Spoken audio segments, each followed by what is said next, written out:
As a regular marathon runner, Ingledew, who started the job 4 months ago, understands the need to stay ahead of the pack to secure a top 5 finish. One of Ingledew's first pronouncements in his new job was that he wanted to help Scotland into the world's 5 leading fintech hubs, an ambitious target considering the top 5 are London, Singapore, Silicon Valley, Switzerland and New York. However, Scotland has already jumped from nowhere to 17th and Ingledew is not short of ambition. There is huge enthusiasm and a recognition that fintech is a very important area for Scotland, from the First Minister down, he says. So what's Ingledew's elevator pitch?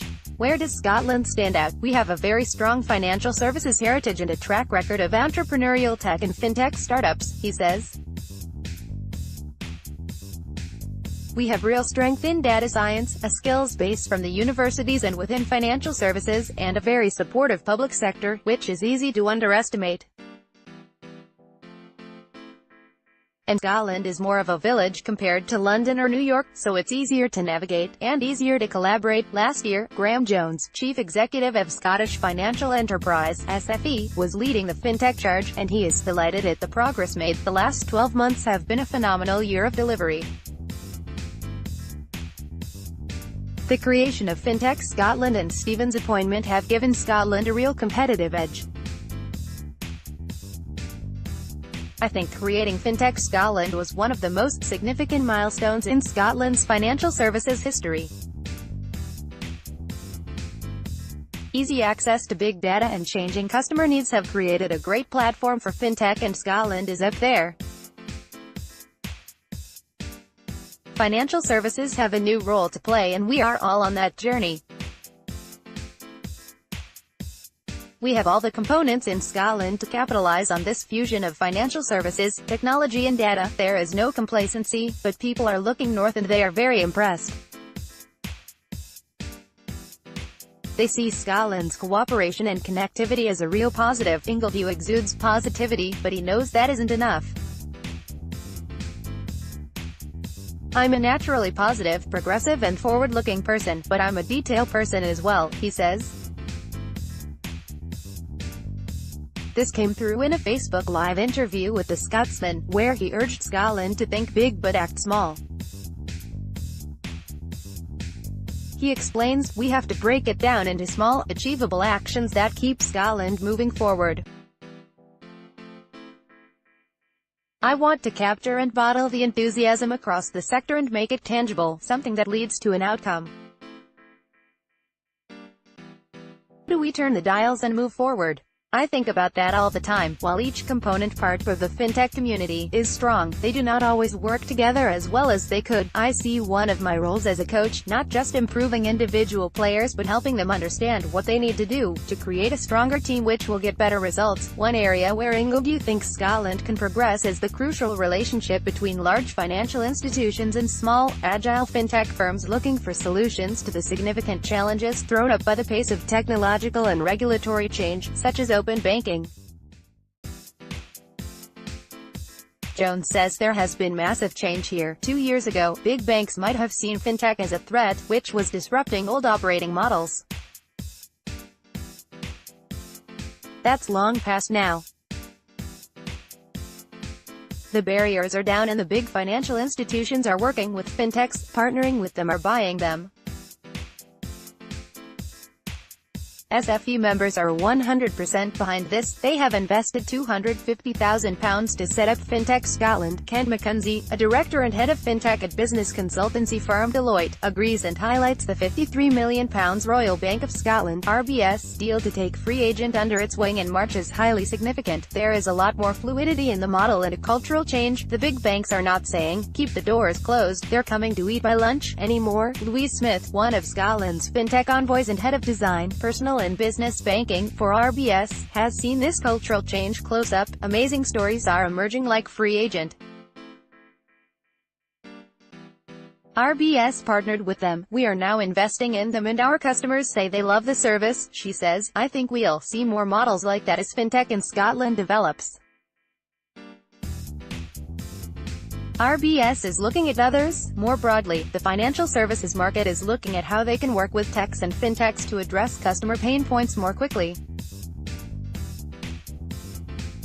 It's about investing in technology, sometimes in-house, sometimes with fintechs, and at the same time, we are working to educate customers about the changes. The fintech hatchery at RBS's Goggerburn headquarters will help grow more close and mutually beneficial relationships between big banks and SMEs, says Smith, who has often described the need for large financial institutions to behave like a startup, to ensure innovation is also coming from within. She sees this broad cultural shift as part of an acceleration phase for Fintech Scotland in 2018. The year 2016 was about mobilization, setting a vision, a culture and a clear plan.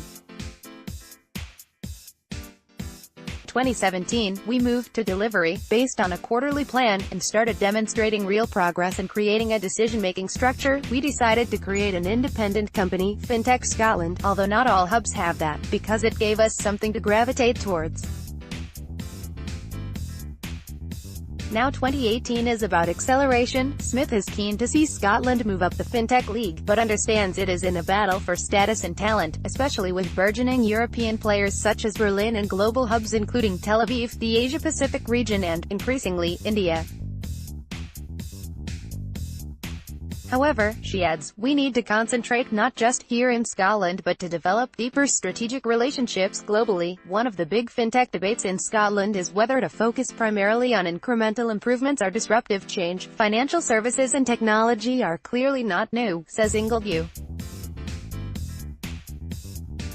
There have always been incremental improvements and better digital engagement. Disruptive innovation, doing things very differently, is much more transformational.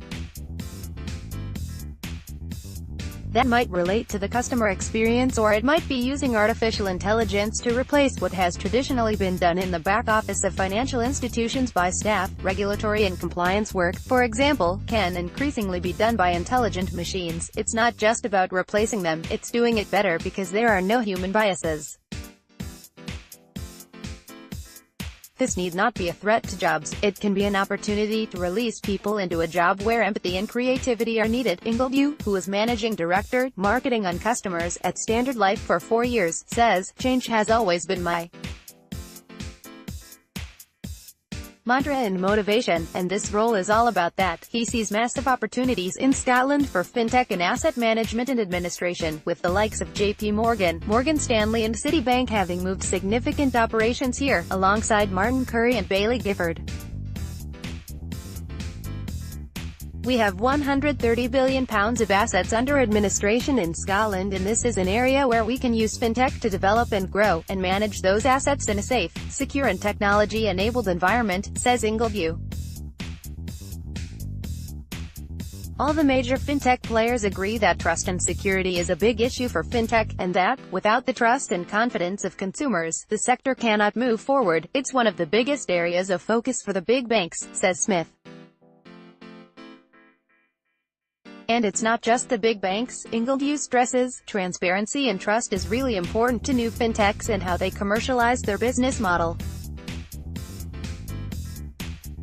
They need to show how they make their money, whether that's a way of managing your personal finances, using your identity and data, or peer-to-peer lending.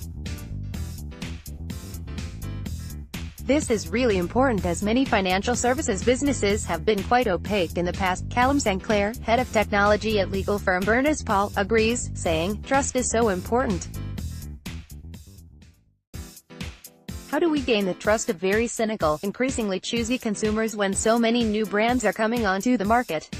Surveys consistently show the Scottish accent is more trusted, so can we capitalize on that end? Can fintechs convert that trust to online products? If not, a lot of good technology will be lost. One area where the new fintechs can gain a market advantage is by demonstrating cultural change, alongside trust and transparency. Look what Nucleus Financial has achieved up against big companies like Standard Life and Aviva, says Ingledew. Its technology is complex but the business is very people-orientated. Is inclusive, transparent, humble, all the things financial services haven't been.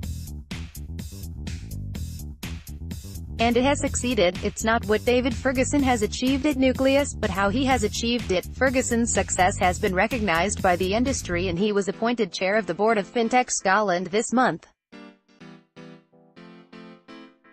Ingledew continues, we need more role models like Nucleus. Scotland wants to be the data capital of Europe and we have a real opportunity to achieve that. However, it's not just the data, it's how we interpret it and use it well. We have an awful lot more data, and better data, available to use the human skills we have to interpret it in a much smarter, more effective way that delivers for both consumers and for business. Ingledew sees many smart, effective businesses coming over the horizon, highlighting young companies such as Castlight and Giggly, both looking at fair financial decisions, share-in, investment platforms which raise capital through your immediate networks, and amicus, compliance software. It's all about democratizing financial services. They are all looking at people first, not the machine. We can all shape the future, but humans need to sit at the center of that change.